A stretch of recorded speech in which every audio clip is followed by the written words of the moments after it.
for joining us on The Skeptic Sidekick, where we delve into ancient societies, the ghosts, the paranormal, UFOs, all looking at it from the perspective of the true believer and from the skeptic perspective. Joining me, my partner, my co-host, my sibling, Kimber Rodriguez. Myself, I am Richard Gregg. And again, let's look into being the skeptic sidekick. Good evening. Forgive us for such delayed areas. I am, of course, your host, Richard Gregg.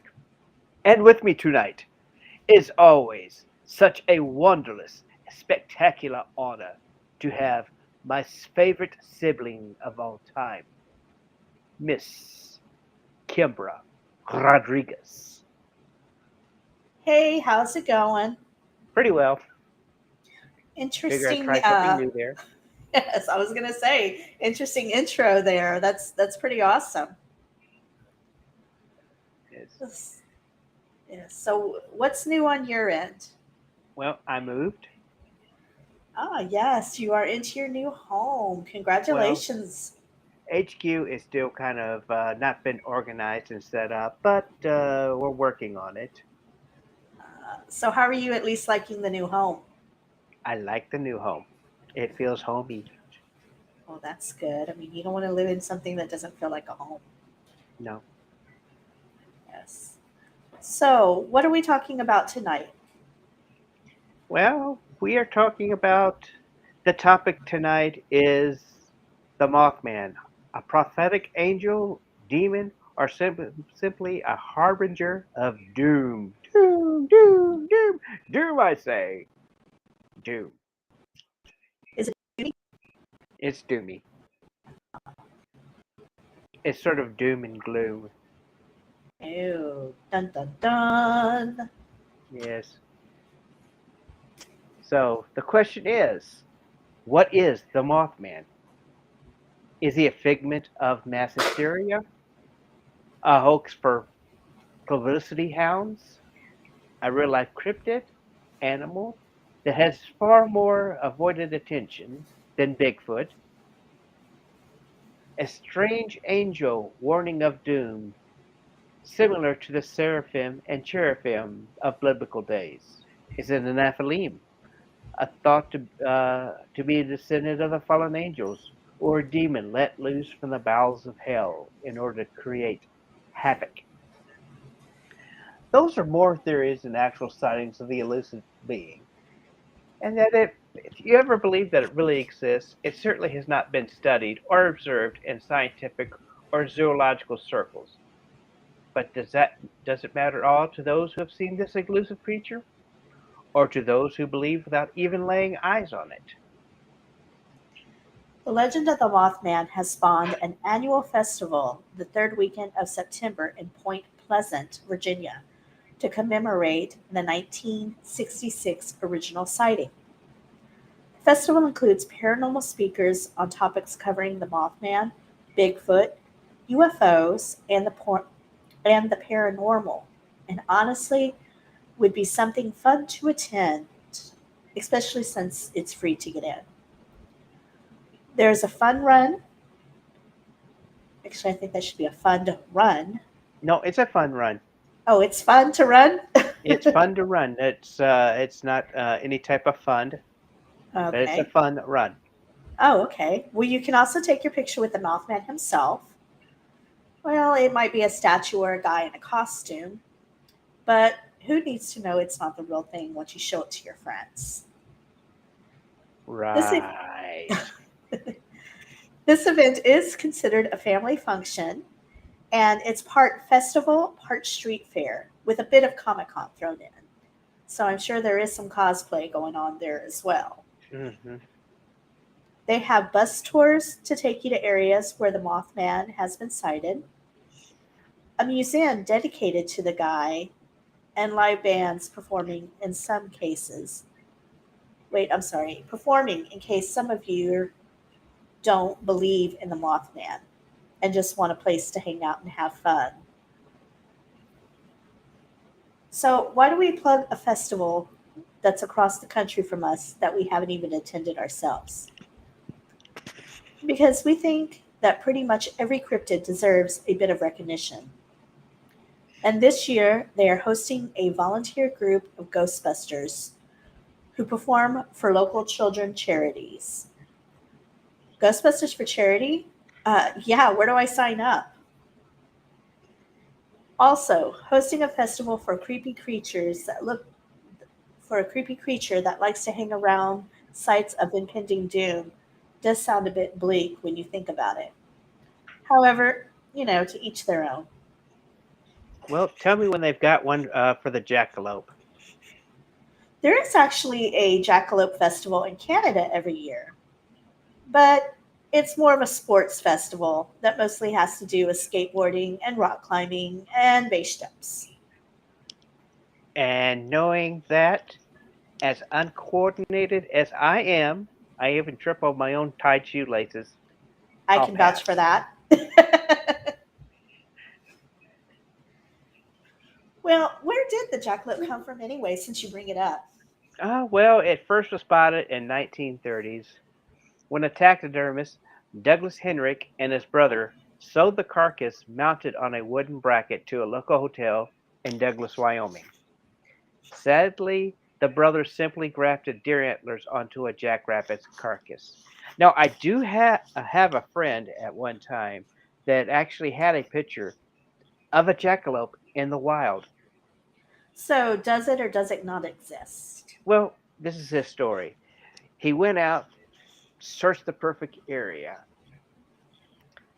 scoped it for a couple of days to make sure that it was just the perfect breeding ground for the jackalope. Set up his camera and then stuck his stuffed creature in the middle of it and took a picture. So it doesn't exist. I don't know. That was his story. How he got a picture of a jackalope in the wild. Interesting. The Well, first, maybe we'll turn on to the possibilities of the jackalope's existence or non-existence in future episodes, as he's certainly one of my favorite fictional animals. yes, But mine's getting back neat. to the man itself, what does the Mothman even look like? And why such an odd name assigned to something that's kind of creepy when you think about it? And as we go back into our Wayback Machine, turning back the tides back to the year 1966, in a small West Virginia town, we see. Yes, my favorite fantasy animal, of course, is the unicorn, but I digress. Right. The What do we first, see looking back into the November 6th, 1966? I'm about to tell you. All right. The first newspaper reporting on the Mothman was dated November 6, 1966, in the Point Pleasant Register. The article with the title, Couples See a Man Sized Bird, Creature, Something. It was soon picked up by the national press, and reports of the West Virginia sightings began to spread across the nation. There was a ghost cat. Yes, I haven't heard the stories of the Mothman. Were introduced when Gray Barker wrote his book, The Silver Bridge, in 1970. Barker, who was later debunked as a hoaxer, wrote about UFOs and the paranormal for the money. Sorry, your cat decided he wanted to make an appearance on the Yes, episode. he's my Sam Cat. Anyway, go on. Sorry. Yes. He wrote The Silver Bridge in 1970. Barker, who later was debunked as a huckster hoaxer, wrote about the UFOs and the paranormal for the money, not the belief. But he did pave the way for the 1979 or 75 book, The Mothman Prophecies, by John Keel. Keel's book was turned into a questionable movie starring Richard Gere and Laura Linney. Now, sometime in the future episode, future, I would love us to do a nice conversation about the John Keel and the legend myth of the man in myth. So So please ignore the the cat wanting the attention. the Catman prophecy here that needs to be petted and loved. An Oh, article in the May-June 2002 issue of the Skeptical Inquirer carried an article by John C. Sherwood, who was a former business associate of Gray's. Gray Barker's Book of Bunk highlighted the significant difference between what Keel wrote during his investigation and what eventually went into his book. Sherwood felt that due to the significant changes, as well as the hoaxer of Gray's involvement, would have led a bunch of false information being included in the book. Especially as Gray did have a history of writing outlandish letters to associates, posing as someone in an official capacity, aka Men in Black. We'll get more into Gray's future episodes as his antics span a wide range of supernatural studies. interesting. Now, the Mothman prophecy, supposedly based on Keel's true experiences, ties the story of a supposed alien being who was seen as a warning of a bridge collapse miles away that happened a full year after the sighting. Keel and Gray before him were both in the area looking for UFOs, not supernatural beings. So it was logical for them to claim the Mothman was an alien. And the bridge tragedy was a far too convenient a vehicle not to tie in with their research. Yes, as a prophetic being, you would think the Mothman would have showed up closer to the actual tragedy if it were trying to warn anyone. Sorry, my friend texted me. The Sorry, your first friend. report. I had a problem with my child getting in the way, and your friend texted you. Yes. Sorry, everybody. We're kind of been kind of Yes. busy, so This is what you get when you do live episodes. yes. But I digress. If you'd like to add any type of talking or anything, we welcome any type of chat with us. We're on Facebook and Twitch right now, so please join us if you can hear us. Also on YouTube. Yes, Now, the first reported sighting, however, wasn't the four young adults on a scheduled lover's lane. I'm secluded, by sorry, the way. secluded, not scheduled. It was a scheduled date on a secluded lover's lane. There we go. Exactly. Yes. Um, However, even though this is what most people associate with the Mothman, he originally was first spotted by grave diggers in the town of Clendenden. However you As say it, opposed to sorry. Grave Daggers, which is a bike gang I remember back in the early 70s from some type of weird movie. Really? Yes. Oh, well, they were grave diggers in Yes. Clendenden. And that's about 50 miles away from Point Pleasant. The frightened kids were actually the second sighting, after it was claimed to be spotted in Charleston, which is 45 miles from Port Pleasant. Now, the Clendenden and Charleston reports may vary, as some merely talk about a dark clothed man peering through the window. Some reports claim the Mothman soared overhead on large bat wings. Others state he was simply standing there, and he had animal like eyes that glow with reflective light. Now, my question is, if he had bat wings, why did they call him the Mothman and not Batman? That's a very good question. During the height of these sightings, the TV show Batman was on the screen, and Batman was copyrighted not only to ABC but also DC Comics. That makes a lot of sense. So they chose the moth instead. Yes. Now, the four kids in the car, however, is the story that comes to mind when the Mothman legend is brought up. Their story happened November 15th, 1966, which the local police took down in all seriousness, as these youths were known to be trustworthy, loyal, helpful, friendly, kind, obedient, cheerful, brave, clean, and reverent.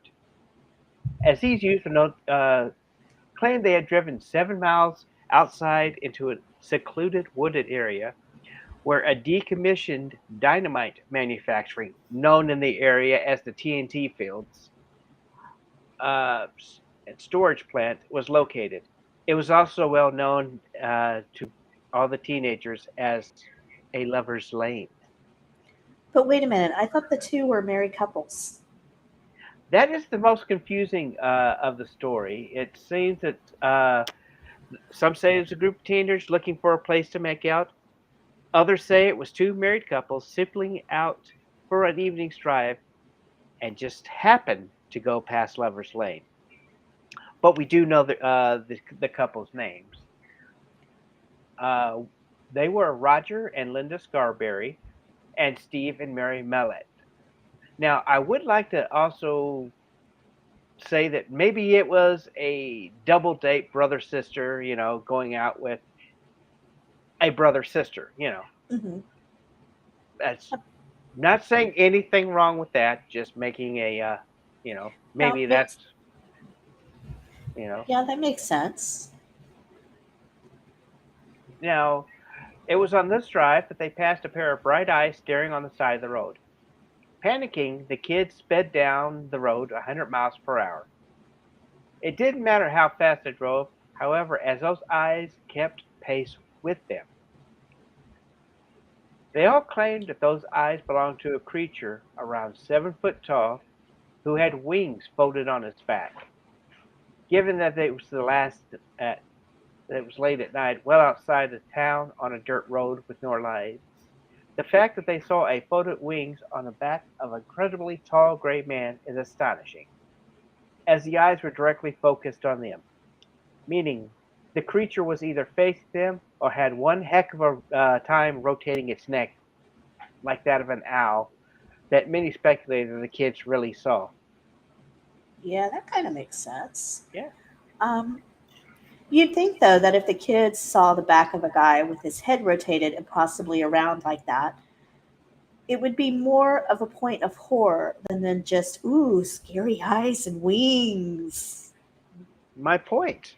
According to the kids, the wings had a 10 foot wingspan, so that means they must have gotten one heck of a good look when the headlights hit it. But then they did claim that they'd driven out twice.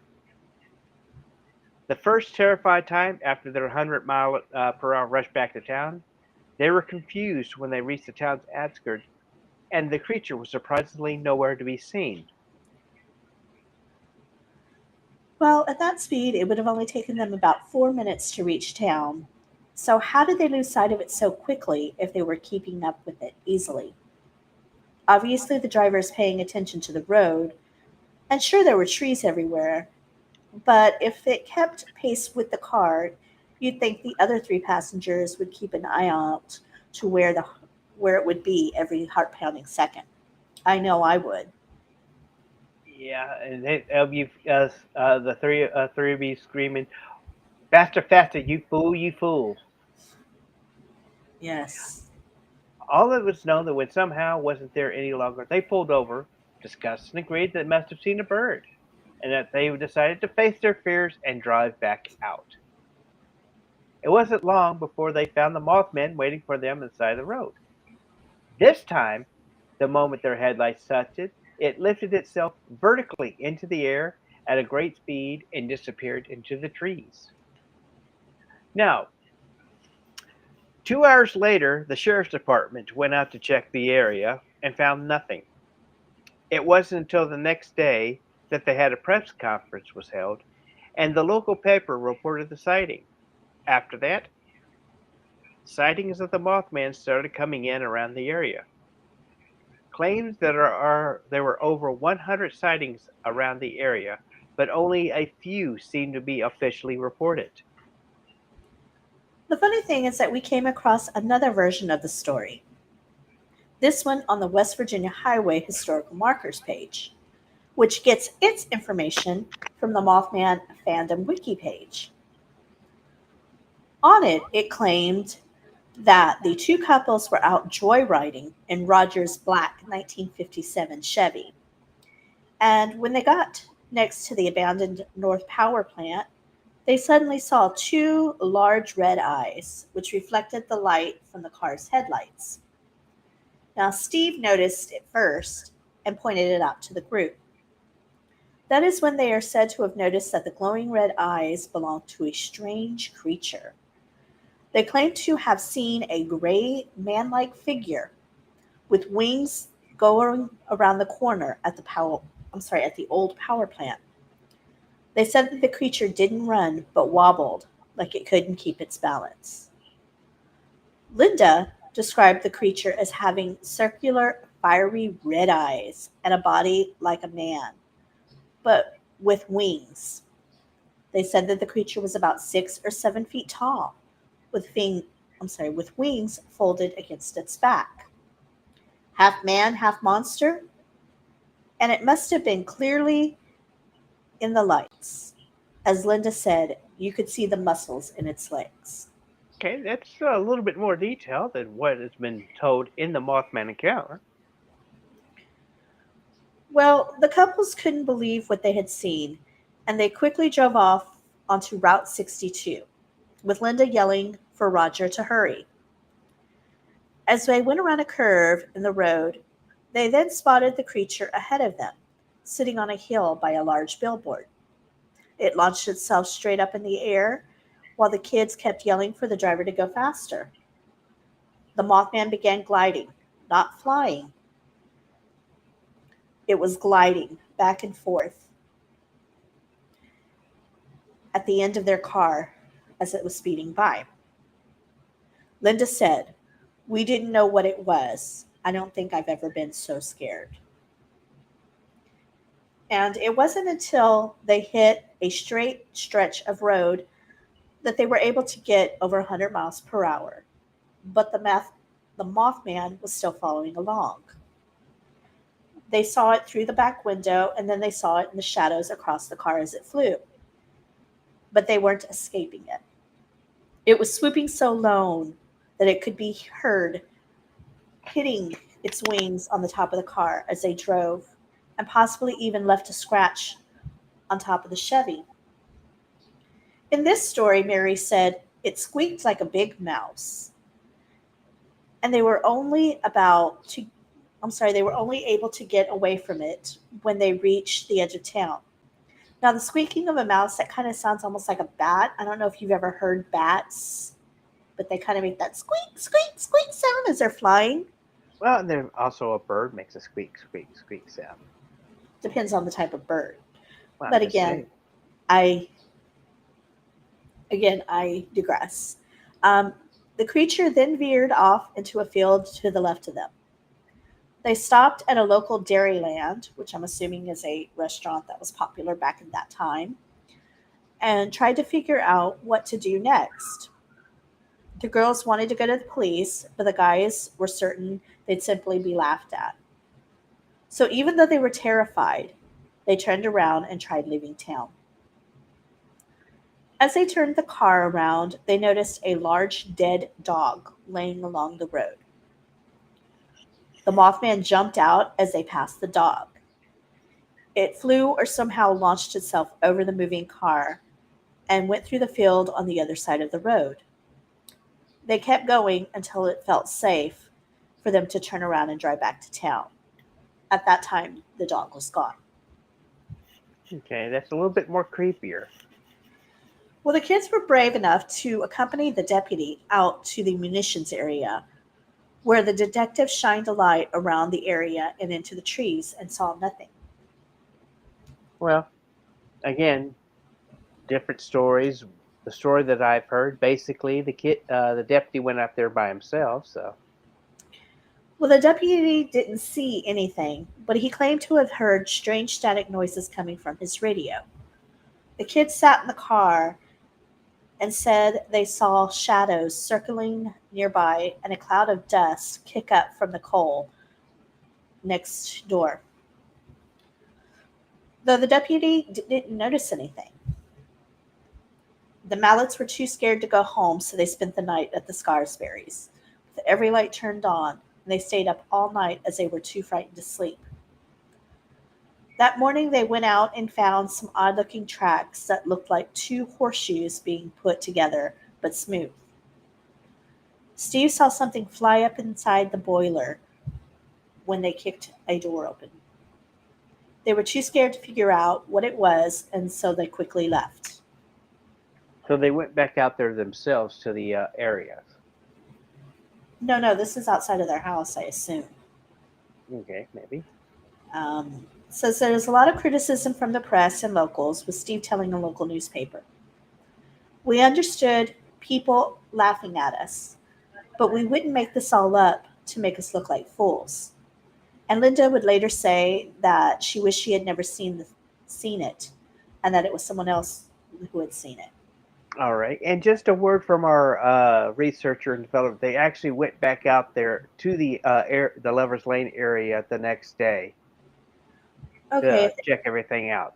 if they were so scared, why would they even go back out there? I would have steered clear It's from it. daylight, Uh, Maybe they were and just imagining the whole thing, I guess. yeah. Uh, So this version does certainly sound a lot more plausible, and a little bit more details. Uh, well, it could possibly happen. Agreed. Now, going back to those four kids speeding away on a winding dirt road in the dark, and a bat winged creature 7 feet tall, easily able to keep up with them on a straight way when they floored it past 100. Yeah, there are winged creatures out there that are fast. For example, the peregrine falcon is actually the fastest creature in the world, capable of reaching speeds of 242 miles per hour. However, that's only in a deep dive, which it uses to swoop down onto its prey. Now, the fastest flying horizontal animal goes to the white throated and needle tailed swift, which can fly at 105 miles per hour. Though the Eurasian hobbybird has been known to outfly it on occasion depending on weather conditions. Then there's the Mexican free-tailed bat that can fly at 100 miles per hour. But these are all small creatures, and they cannot maintain that speed for miles and miles, just like quick spurts of speed. Now, Noah Partridge, a building contractor in Salem, West Virginia, a good 90 miles south from Point Pleasant, also saw the Mothman the same night as the kids had their hair raising trip speeding down the road. Noel says he was watching television when the screen went blank, then filled with his weird pattern. It was there he heard a sound that likened to a generator winding up. It was then that his German Shepherd Bandit began howling at the front door. Stepping outside, he saw that Bandit had focused all of his attention on a hay barn about 150 yards away. He turned his flashlight, illuminating two red circles that looked like eyes or the reflection of a bicycle tire. Frightened, he stayed on the porch while Bandit, being a territorial dog, raced towards the creature. He called out for the dog, "Stop, halt," but it didn't. So Noel ran inside the house for his gun. Unfortunately, he was too terrified to go back outside to see what happened to the dog, but he heard nothing else. He spent the night with his gun propped up against his bed for comfort. Next morning, his dog was nowhere to be found. He blamed the loss on his dog to the Mothman. And according to one story, the kids in the Point Pleasant apparently told the local paper, that they had saw a body of a large dog laying on the side of the road just moments before they spotted the Mothman. But didn't the kids see the Mothman first, before Mr. Partridge's encounter? How then did the kids see poor Bandit on the side of the road? I really can't answer that one, and neither could our researcher. Despite the fact of her bright and highly intelligent researching design things. Interesting. Anyway, the Mothman was spotted several more times over the next few days, and two volunteers stated they saw a large bird with red eyes. A couple, Mr. and Mrs. Wamsley, and their friends Marcella Bennett, were out by the munitions factory to visit friends, Mr. and Mrs. Thomas, who lived nearby. They had parked in the munition factory parking lot while they visited, and upon walking back to their car afterwards, a figure appeared behind the vehicle parked. Mrs. Bennett, I'm sorry, Mrs. Bennett said it seemed to have been lying down as it appeared to almost rise up. I'm picturing like Dracula rising up like this instead of like up like this. Either that or kind of like this. Could be. Um, it seemed to have rose up slowly from the ground. It was large and gray with red eyes. She was so terrified that she dropped her infant daughter to the ground. Ooh, hope the baby Ooh, was okay. hope so. Yes. She gathered her wits and grabbed the baby. Then she ran back to where her friends were by the house. Everyone raced down, and Mr. Walmsley called the police. They listened to the creature walk on the porch and watched as it peered through windows while he was on the phone. On November 24th, four people saw the Mothman flying around the munitions plant. And the next morning, a man named Thomas Urey spotted it standing in a field next to Route 62. 2 days later, Ruth Foster in Charleston, West Virginia, claimed it was standing in her front lawn, but it was gone when her brother-in-law went out to check. The day after it appeared in Charleston, it was then chasing a young woman outside of Mason, West Virginia, and it was spotted in St. Albans, 60 miles away the same night by two children. You know, wildlife biologists have said that all the sightings can pretty much be attributed to the sandhill crane. The sandhill is a very large bird that, when stretching its head, can nearly, I'm sorry, one second, can be nearly as tall as a man with a 7-foot wingspan and has large red circles around its eyes. Also, since it's not native to the area, if such a bird did somehow get turned around on its migration route, it would not have been easily recognized by the people there, especially in the dark. No one has actually claimed that the Mothman's eyes were glowing red, other than the secondhand report by Shirley Hensley, who was quoting her father, who said that they reflected in the dark as an owl or another nocturnal animal might. But the eyes actually glowing red like demented Christmas lights, as the movie portrayed, has never been reported. It's always been a glow of reflected light. However, more recent reports in Chicago have also claimed the eyes to be green, yellow, or orange. There could also be, you ever seen an animal at night? They kind of go red, green, orange, Hmm. flickering. But back Yes. to Shirley and her father, by the way.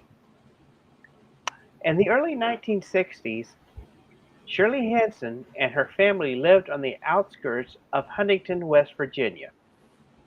Apparently, the only reason why family stopped being terrorized is because Shirley got married, and then her and her parents moved away as well. It started 3 years earlier, back in '61, with the family living in what amounted to a shack with an outhouse, a stove that burned wood, and coal for warmth, plastic sheeting on the windows, as well and a well outdoors as the only source of water. The family consisted of Shirley, her parents, and 8 siblings, as they were considered themselves fortunate if the creature left them alone for any amount of time. The kids all took turns of getting water from the well, which only had to be brought in before dark, as no one was allowed outside after the darkness had fallen. If someone forgot to bring in the water, they would they didn't go outside until the next morning. They never saw the creature during the day, but at night they could hear grunting and bumping up against the house, as well as leaves crackling as it walked past. It would make gargling noises, and then a very loud, blood-curdling scream. She lived in fear for that one day it would leap through the plastic and get inside the house. Yeah, to me that sounds more like a Bigfoot, swamp, a skunk ape, something like that, not a Mothman. But anyway, To me, Shirley's. okay, Sorry, go go ahead. ahead. No, Go go ahead. ahead. I'll Go finish. ahead. You sure? Yeah. Okay. Sure, All you don't right. want to give your opinion there. Living next to a bird at night does make squawking sounds as well as crunching, so Okay. So you think it was a bird? I think it was a bird. Okay. Um, Interestingly, Shirley's story does get a little muddled, as she says no one went out after dark, and the creature never came around during the day. She then tells a story of her accompanying her mother to the well along with several siblings. She doesn't say what time this is, but says that behind the wall were large bushes and trees. Her mother had just dropped the bucket into the well, and the creature screamed from the bushes. Shirley's mother grabbed them and told the kids to run to the house. So, was this the creature showing up before dark? Or were the mother and the kids outside getting water after the sun went down? Hmm. That may be why the rule was you ain't going out after dark. Hmm. Well, another time, Shirley had just arrived home at 6 p.m. from a date with her future husband. And her mother came running into the room, frantically telling her to get in the house.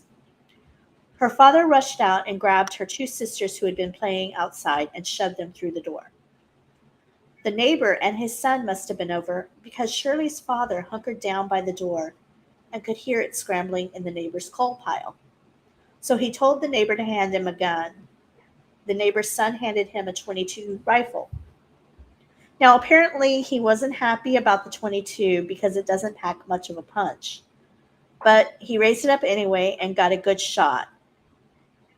And he saw the large red eyes, like bicycle reflectors, coming up from the coals. Now, according to Shirley, soon the shots had it, her father ran out to the pile to see what he had hit, telling the sister Mary to stay in the house. However, Mary didn't listen and stood standing behind him and seeing everything. Mary later told Shirley that it was big, tall, and shiny black with big red eyes. Shirley's father also described it being nearly 7 foot tall with a long arm that went past its knees as it ran up the hillside and away from him. The arm stayed down its side rather than swinging as it ran in an awkward manner. Now, we could always also say, it would not be running like one of those anime Notoro type of things, but running with its arms to the side pretty much. So Yeah. again, to me, also says possibly wingspan type of situation. Right. Black and shiny, I'm leaning towards a very large bat that maybe somehow got into the area. right? Her sisters later found a big print in the dirt that the father looked at and said he had never seen any tracks that looked like that before. However, Shirley never seems to have said what the tracks looked like. Now, unlike Newell Partridge, who blamed the Mothman for the disappearance of Bandit, Shirley claimed that while the Mothman's screams terrified the family's two hound dogs, who mostly stayed outdoors, it never hurt them. And it didn't hurt any of the families in the area either. Her thought was that the creature was scared of them as much as they were scared of it. When she heard sightings in the Point Pleasant area years later, she started putting the pieces together and wondering if her family's circumstances and those of Point Pleasant were connected. In fact, author Jeff Wamsley writes about it in his 2005 book, Mothman Behind the Red Eyes. Now, the question is Jeff Wamsley related to the other couple, Wamsley couple,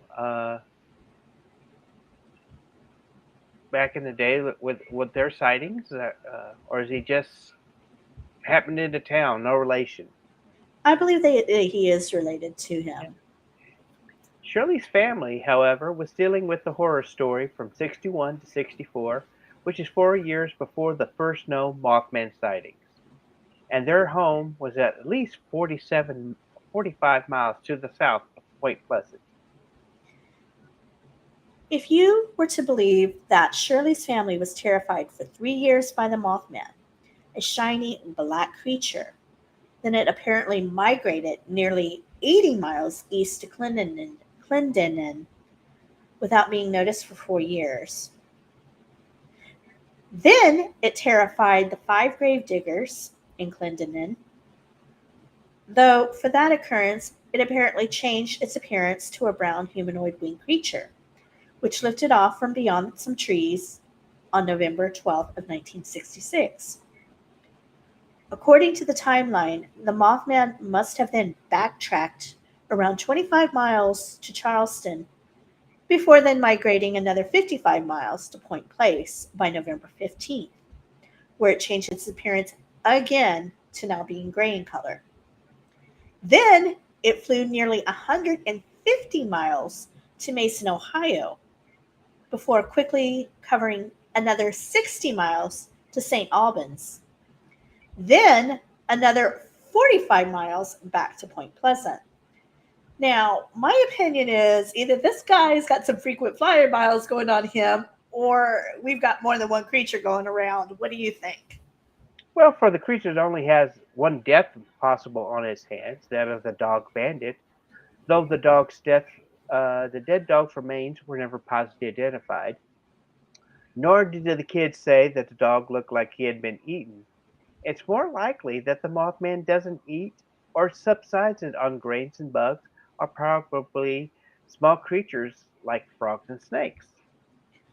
Well, with all the sightings in Point Pleasant alone, there were no reports of missing pets or of wild animal remains being found anywhere near the abandoned munitions plant, where the Mothman was supposedly treating it as its home base. Something 7 feet tall and flying around that much would have gotten its calories from somewhere. Maybe it does eat fish that could have been swooped down on over the river that ran past Point Pleasant. But that wouldn't explain sightings in other countries, as rivers don't swing in the direction of many of the other places that he was spotted at the time. Again, we're talking about the frequent flyer miles because there are a variety of Mothmen in the world that come in various colors, after all. Since it's supposed to have been spotted in New York City on 9/11, in Freiburg, Germany, for a mine collapse, in Minnesota, Wisconsin for another bridge collapse, and even Chernobyl's nuclear power plant before the meltdown. Now, it's interesting that you point out New York City on 9/11 because a few days after that, we actually had a bridge collapse from Port Isabel to South Padre Island. and there were several injuries and deaths in that occurrence. So what I'm wondering is if he's going from place to place to place, why he didn't go from New York to South Padre as a harbinger of that accident, why there were no sightings of that. Or were they and they were just never reported? Hmm. Yeah, But why? I'm sorry, go ahead. but why? That's what I'm wondering. But let's go back to our story and why pick on four young adults in a secluded wooded lover's lane to reveal yourself if you were trying to provide a warning, which is how the town of Point Pleasant sees it. There is no record of the Mothman actually communicating with anyone. So, how is it to convey danger? Or was he there to cause harm? Nobody knows for certain. The tragedy of the Silver Bridge collapse in Point Pleasant was eventually revealed to be caused by faulty eyebar and corrosion, not to some supernatural force or some nefarious villain with ulterior motives. There was nothing evil about this tragedy. It was just sad, dumb luck. Well, the Mothman was first attributed as a warning for the bridge disaster, so let's get into that. The Silver Bridge connected Point Pleasant, West Virginia, to Galapagos, Ohio, spanning 1,760 feet and reaching about 102 feet above the Ohio River channel. It was the first Ibor, Ibar, Ibar, Ibar chain built.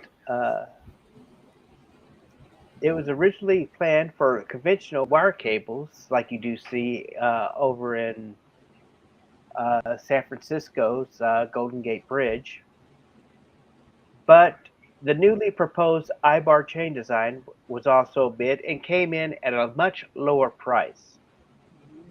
With the new design materials approved, the bridge went into construction and opened a year later, opening for traffic on Memorial Day 1928.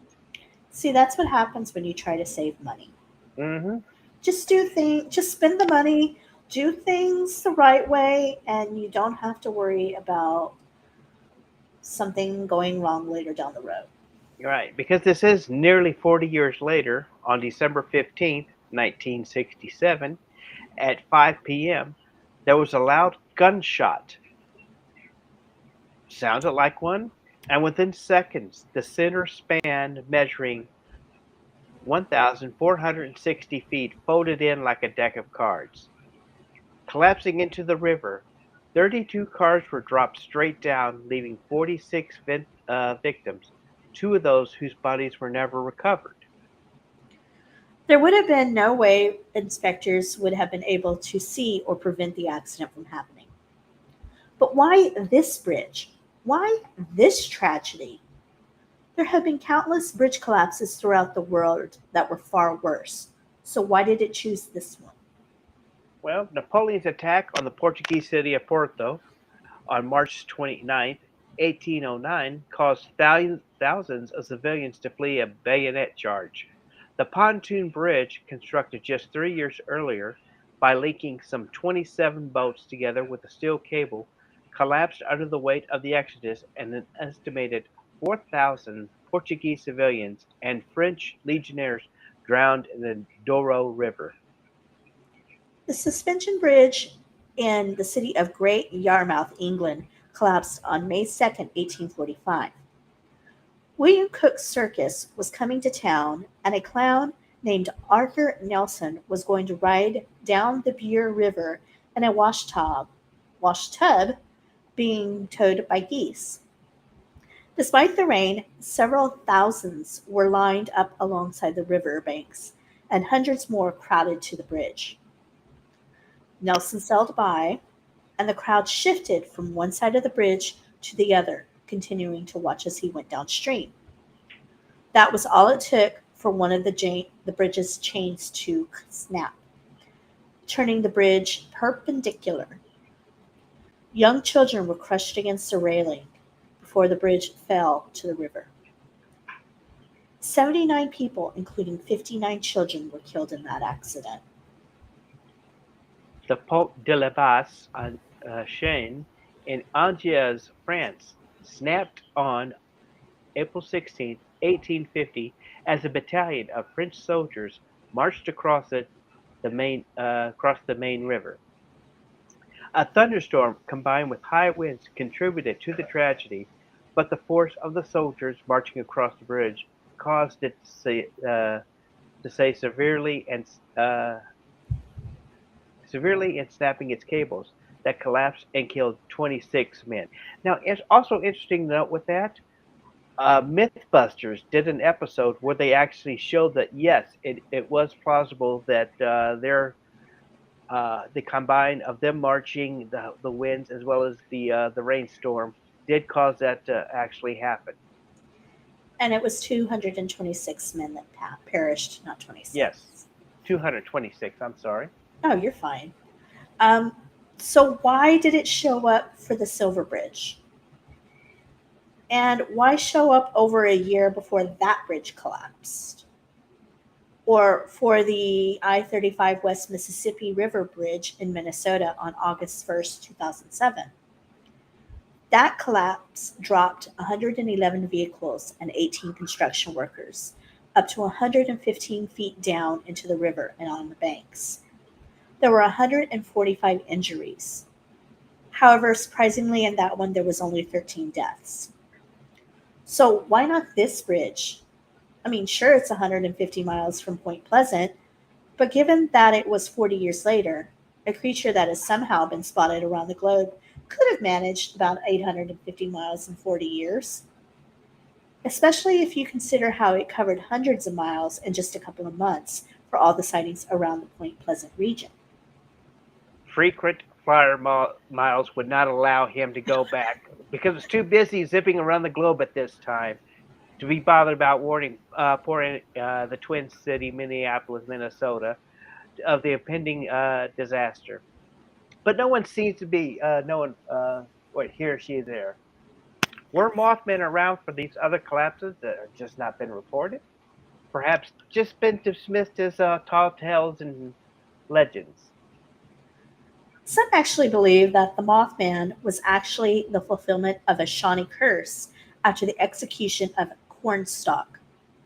He was a sort of chief for negotiations between various local tribes and the American militiamen stationed at Fort Randolph back in 1777.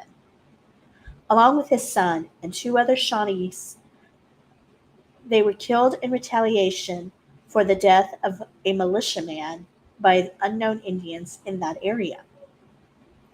Cornstalk's followers had already arranged peace with the soldiers at Camp Charlotte, but not all of the other Shawnee divisions agreed with the loss of their hunting grounds being moved to a new region. The idea doesn't really hold water as no one has actually recorded that Cornstalk said anything of the sort, nor did the Mothman show up until nearly 200 years later. That's quite some time for a curse to go around showing up. Nor has the Mothman hung around Point Pleasant. Why show up for a cursed local bridge and then start zipping around the globe all willy nilly and timey-wimey random abandon? Besides, in the case of the mine in Freiburg, Germany, the story says that the Mothman, or as it's called there, the Freiburg Schreiker, as they called it, actually saved the miners. In a sense, anyway. The story that is circulated around the web that one day in September of 1978, a group of miners turned up for another day of slinging coal when they discovered a large black-winged creature blocking the entrance. When they dared to approach the creature, it let out an awful scream, as it was warning them away from the mine.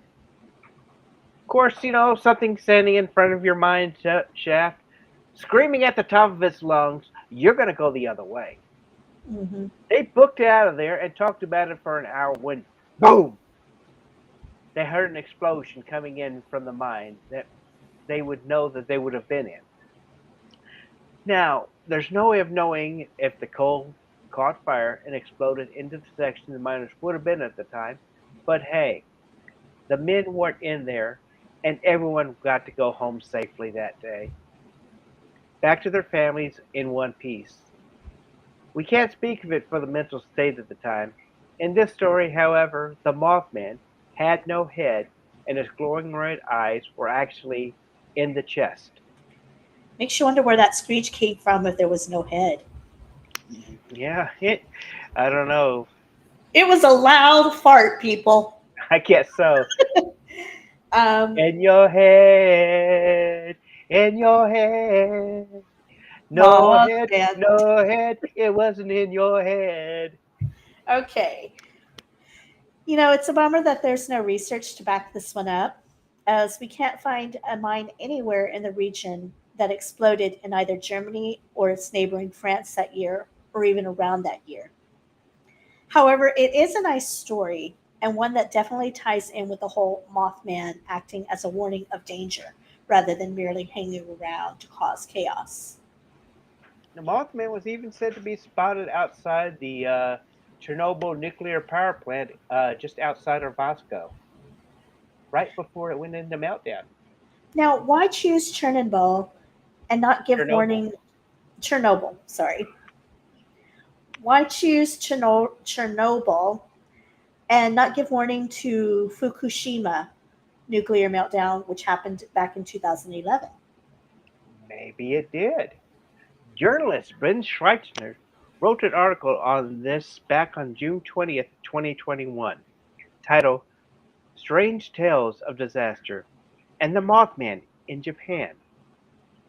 Brent tells a story about how Marcus Pools, in February 2011, about a month before the disaster, Pools claimed he was in Japan on business, staying with a friend in Okuma, which is in the Fukushima region. One evening, they were walking along a trail that went near the plant when Pools heard a sudden whoosh, which at first he thought was a nearby ocean wave crashing onto the rock because it is close to the ocean.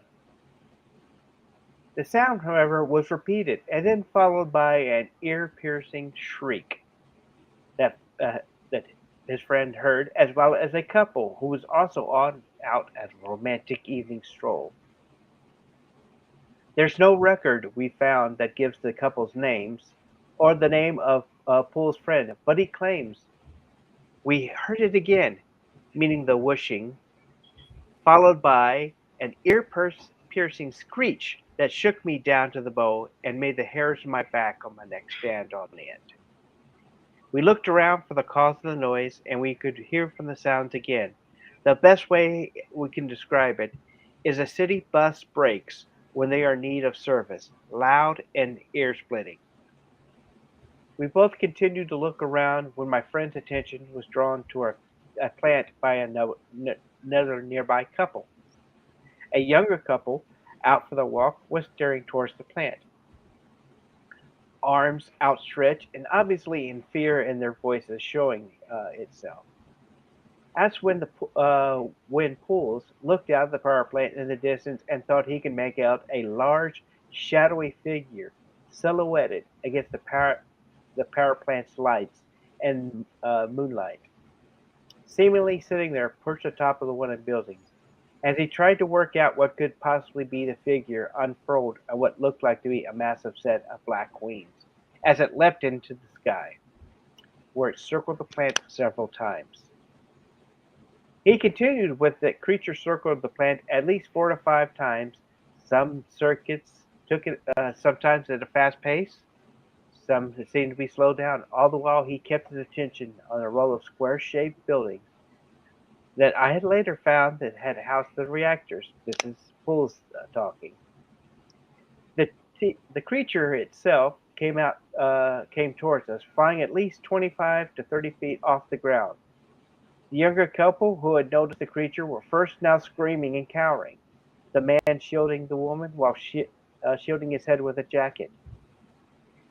The Mothman voted for Biden. Thank you, whoever said that. Morningstar on YouTube. Yes, YouTube. Okay. Thank you for listening in. Continue. And I noticed the two red eyes that seemed to glow like within and were with a blood red hue. They were unblinking in the 3 to 4 seconds when we saw them. We knew that they were looking straight at us. We knew this creature knew that we could see it, and it made no attempt to disguise itself. The sick, intense, and overwhelming feeling of dread came over all of us. A feeling that we shouldn't have been there, to say the least, overwhelming. Then the bizarre flying humanoid creature suddenly flew off towards the town as a friend fumbled with his cell phone trying to take a picture of it, until it eventually faded away into the distance to leave the witnesses in a state of terrified confusion.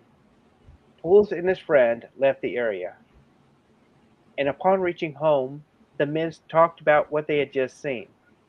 They had settled on the idea it must have been sort of a large bird or an optical illusion caused by the lights of the plant. Though Pools says that they both knew deep down inside it wasn't the case. Given, however, it was dark outside at the time, none of the friend's pictures came out, and Pools put it out of his mind. He didn't think about it until until his friend called him up in the middle of the night in March, frantically talking about the huge earthquakes that have just struck, nearly leveling the town he lived in. Pools would later think that the sightings after the resulting tsunami and the plant's meltdown. Now, Brent goes on to tell a story of a man who he calls Hiroshi, as he wanted to stay anonymous. Hiroshi was a visitor who had traveled from Tokyo on a business trip and was hiking with a friend on March 10th, 2011, the night before the disaster. It was nearly dusk when he and his friend saw a very large flying form that they first thought was a very large bird and had flown over a bluff and over to some nearby trees. They estimated it had a 10 to 15-foot minimum wingspan and watched in awe as it flew off silently toward the power plant. They soon realized this was no bird when it rose up nearly high enough into the air and circled a few times before coming down onto the power plant's buildings and landing on top of it. They realized as it stood there, it was very humanoid in shape. Its wings were folded up over its back, giving the faded light and the distance he could see it in great detail. But it definitely had 2 arms and 2 legs. They couldn't see any facial features, but noted that the head seemed oversized. The creature stood on the roof, seemingly looking out over the ocean and scanning the horizon. And after a few minutes, it leapt off the edge of the building and shot up into the sky, where it circled once again and out of sight. Hiroshi went back to Tokyo the next morning, and then, after the earthquake and the tsunami hit later that day, he had the feeling that the being that he saw had somehow known what was coming. After all, it had watched the horizon for something, and then the next day the tsunami hit. Now, the interesting thing about that is it said that animals can sense weather conditions. That's why the birds stop chirping and the bugs stop humming when there's going to be a tornado coming or something like that. Animals get restless before big storms. So, if this was a giant bird that they saw, it would make sense that it would sense some kind of weather condition coming Right. with that And instinct. also to note the fact if you've ever watched an eclipse, you'll actually hear when it starts going across the zenith for maybe the hour or two that's happening, birds stop chirping, animals stop chittering, that sort of thing. As it's as it's in, they know that something's going on. Right, exactly. So that makes sense to me that this could have been some kind of large bird that they saw who was sensing the storm coming or the tsunami hitting. Right. But then, of course, on the lighter side, the Mothman isn't always tied to disasters. Truck driver, uh, back in November 26th of 19, had stopped to take a smoke break at, at the cargo shipment area at O'Hare International Airport in the beautiful city of Chicago. He spotted what he believed to be a person with the wings of around 7 feet tall that was standing by the fence around 6:30 that evening. According to the witness, whose name we weren't able to locate, said the creature had a wingspan around 6 feet. It looked like a demon or a goblin and was solid black. He couldn't see well enough in the dark to tell if the creature was facing him or turned away from him, he said. But he said it was walking like a gate, like a bird, the kind of type of situation where it's kind of, that sort of thing. And then it flapped its wings as it walked towards the large field by the airport and then disappeared into the night. He had personally felt it was a demon, detailing a similar experience he had a child in Mexico, where a solid black-winged creature was circling an open field and making loud screeching noises before flying into the surrounding forest. That's interesting how you mention Mexico because they do have a legend of a witch in an owl-like form that's supposed to be very large like that. I can't remember the actual name that they call it, um, but kind of makes you wonder if that might be what he possibly was seeing. However, he was not the only one to see the Mothman at the O'Hare Airport. Sightings have dated back to 2011 and are still going strong. There were 55 reported sightings in 2017 alone. Now, I wonder if our friends at Ghostly Podcast, Pat and Rebecca, have heard any of these sightings. That might be something that I may ask them about when we talk to them in the future. Future, future. Just a little hint of something coming up, people. Um, there was one terrified USPS employee who worked at the airport that reported seeing the Mothman as she was leaving work one night in 2020. At first, she thought it was a tall person in a large coat, but her headlights came on when she unlocked her car, and that illuminated the creature. The light startled the creature, who turned and began running towards her, screeching loudly, its wings outstretched. It took off in the air and was about 10 feet away, and that must have been a absolutely horrifying experience for her. So, do you think the Mothman got feel really Blah, blah. yeah? You think he, Oh, he, he really is a big fan of the Windy City? Got them pretty. It is called the Windy City for nothing. Maybe. yeah, he Think probably about just it. enjoys riding the thermals. Possibly. That, or he's just waiting to his flight to Europe to arrive. That's a long haul over the Atlantic. He's already been exhausted from that trip to Japan. The NPR even pulled together a file on the Chicago sightings, and we've shared a link on our Facebook page. Here's just a sampling of some of the witness reports that they've compiled there. Aaron Drain spotted the creature during the solar eclipse on August 21st of 2017, which is interesting because you mentioned eclipses. Now, per Aaron, we were watching the observing as the moon began its transit when we heard a very loud scream. This sounded like squeaking truck brakes that squeal when pressing on them. At first, we thought that's what it was. Maybe a CTA bus or a big truck with brakes that needed to be changed or maintained. We heard it again, and this time it lasted about 3 seconds, whereas the previous sound was very brief. I looked up to see a large object flying over the docks that stick out from the Berman Harbor from across the water. This object looked like a big black cat, but also had humanoid features such as pronounced arms and legs. I'm sorry, not a cat, but a bat. Not a cat, Large. people, a bat. That Yeah. makes more sense. One anonymous account stated that the creature was also spotted in Woodstock, Illinois on February 22nd. 2019. In that account, reporter Lon Strickler says his source said he thought that it may have looked like a Bigfoot initially, but that he noticed that it had a large set of membrane wings attached to its back, extending over the top of its head. He described it as the shape of the wings of that of a gargoyle. The body was 8 to 9 feet in height and covered with dark fur. The arms and legs were well defined.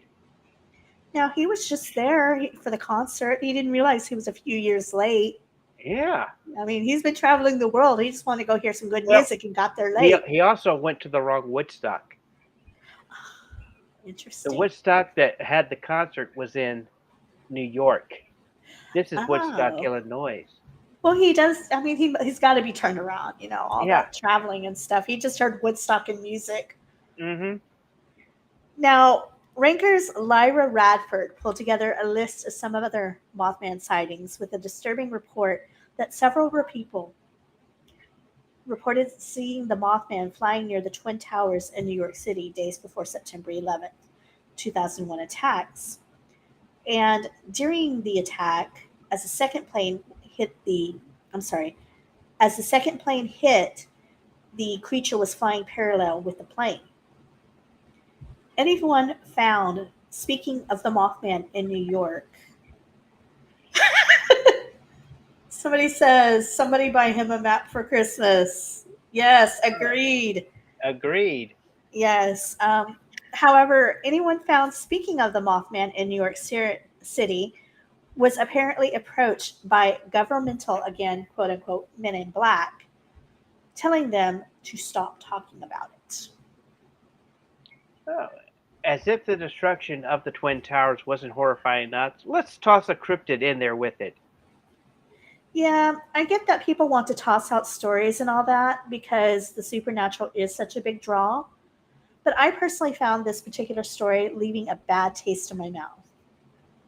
Like all Americans alive at the time and are old enough to pay attention, the 9/11 terrorist attacks certainly doesn't need anything to make it more gut wrenching than it already was. Right. Totally agree. Also, some in Honta, Junta, yes. Honta, in Mexico, claimed to see the Mothman around the time of the 2009 swine flu outbreak in Mexico. Witnesses Angela Mendez and Viviana Ledesman heard the creature screeching from an apple orchard near a local cemetery. An unnamed student who wanted to remain anonymous claimed that the Mothman chased him around for 15 minutes. No traces of what was found, however, by local authorities. Again, this could be the giant owl that has been known to be seen in Mexico, which is actually a witch.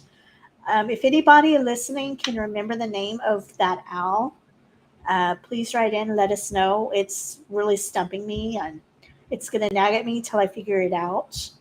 But yeah, there's a story of Mexico of a giant owl. I think it's called La Lucha, or not Lucha, but something like that. If you know, please let us know. However, Mrs. Radford also claimed that the Zandente Dam region in southeastern China was plagued with sightings of a dark figure that they dubbed Mandragon.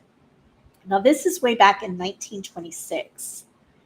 After the creature was spotted hovering above the dam, it collapsed, releasing 40 billion gallons of water and killing an estimated 15,000 people in the surrounding farming villages. And it just hit me. It's called the Lechusa. Yes, La Lechusa. Thank you. That came to mind just as that was typed in. Thank you, whoever wrote that. We appreciate it. Um, so yeah, it the collapse released 40 billion gallons of water and killed an estimated 15,000 people in the surrounding farming villages of Zaha Dente. It certainly didn't hop a transcontinental flight for that decision And occasion.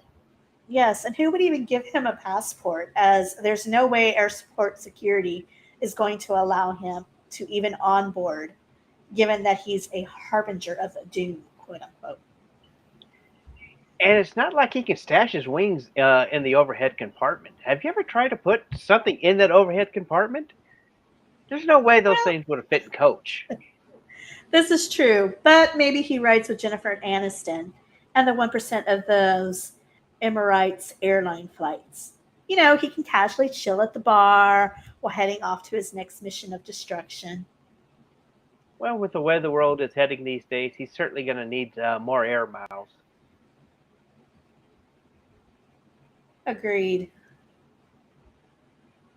Well, as we like to go and cross that wonderful passage of time and wonder what the possibilities of our future episode, we like to just thank everybody for coming on here and just making comments. And we're still looking for a name for our peanut gallery. If you have any ideas, just give us a call, or text us on the Skeptic Sidekick. You know, Wait a minute. Isn't there something that you're forgetting? Not that I can think of. It's we've been on for about an hour and 15 minutes. Talking about such a wonderful topic. Wait a minute. What about the contest we've been running? Yeah. You mean the contest that nobody's actually entered? Come on, people. Yep, not one person. Man, don't you want to have a free Skeptic Psychic T-shirt or a ball cap? So what are we going to do about it? Well, we're extending the deadline and All we're opening, right. yes, we're going to have it extended by a month. And so that will be extended until September 18th. Um, Also, in case it was too hard to figure out how to spell Shauna's name, we will make it even easier for you. There's no code word to figure out and no emails to remember. By the time this podcast airs, they'll be posted on our Facebook and Instagrams with a simple picture that says cryptids. Find these posts and tell us which cryptid interests you the most. Let's kick this off, Kim. Who's your favorite cryptid? Now let me guess. The Tassie. You love that Tasmanian tiger. Such a Actually, cute little mouse going, wah. while the Tassie is cute, I have to admit, my favorite is actually the Jersey Devil because it's right up there with all that supernatural creepiness. Was she a witch? Is this the spawn of the devil? It's got all that magic ideal alluded to it. And yeah, it just fascinates me. Maybe we'll do an episode later on about that. But how about Well, you? What's your favorite? well, I happen to know that the Kraken is my wife's personal favorite. Given that she's our entire research department, she's still pushing hard for cryptid sea creatures like the Kraken. The Uh, Kraken. the Kraken. So she Yes, likes creatures of the deep. yes. Lucky she married a squid. Yeah. For those who don't know, the squid is a slang term for a sailor in the U.S. Yeah. Navy. Anyway, what's your favorite? Of course, top 10, just because it goes, "Rah," is the Tasmanian tiger or the thylacine. I So you really do. just you like the raw. I do like the raw. Yes, we just recently posted an article in our group about how scientists are now trying to resurrect the Tassie. So make sure you check out our group to read that article. And with that, make sure you join us next week and return to our original Sunday evening broadcasts. We will be here on the 22nd at a new time, which will be 6:30 p.m. Mountain Time or 7:30 Central. That's 5:30 Pacific and 8:30 Eastern. Yes. Here in the U.S. If you're in another country, you'll need to check out the time zone difference on that. Um, and for those who want to listen to our podcasts, we do add them to Spotify, to Apple Podcasts for the audio. I am behind on adding those with us taking the time off for Rick to move into his new home and me dealing with some personal issues, but I am working on catching up on that. So I may have a few extras added within the next coming weeks to get caught back up. This one will be added probably first since we've got the contest going and I want everybody to know about it. Um, Also, if you want to get a shout out from us, you can rate us and review us anywhere podcasts are found. What is the rating that we like? We like it at 5. 1, 2, 3, 4, 5. 1, 2, 3, 4, 5. Yes, we do like five Ich star. ni sanchi go. We do like 5 star ratings the best, but we will take anything. Also, if you do rate us, leave a review. We read the reviews on air, and we can learn from the bad reviews just as we can the good. So no holds barred. If you're listening to us on YouTube, make sure you like and subscribe and hit that notification bell so you'll know when we have new lives. Again, we go live every week. And again, starting Sunday, that'll be at 7:30 Central Time, 6:30 Mountain, and so on. Um, what are we going to be talking about next week when we come back on the 22nd? Our next topic will always be the ghosts of the White House. Kind of a little bit of, you know, finding out what's the history behind the hauntings of the great place at 1600 Pennsylvania Avenue. Ooh, I'm looking forward to that one as that's one of my favorite topics. Definitely. Yes. And with that, we wish you all a good night and sweet dreams, everybody. Unpleasant nightmares. Good night. Good night.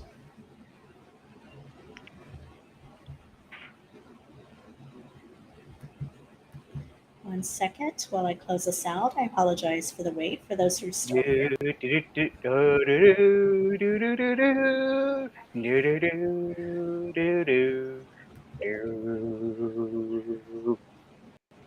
Goodbye. Goodbye.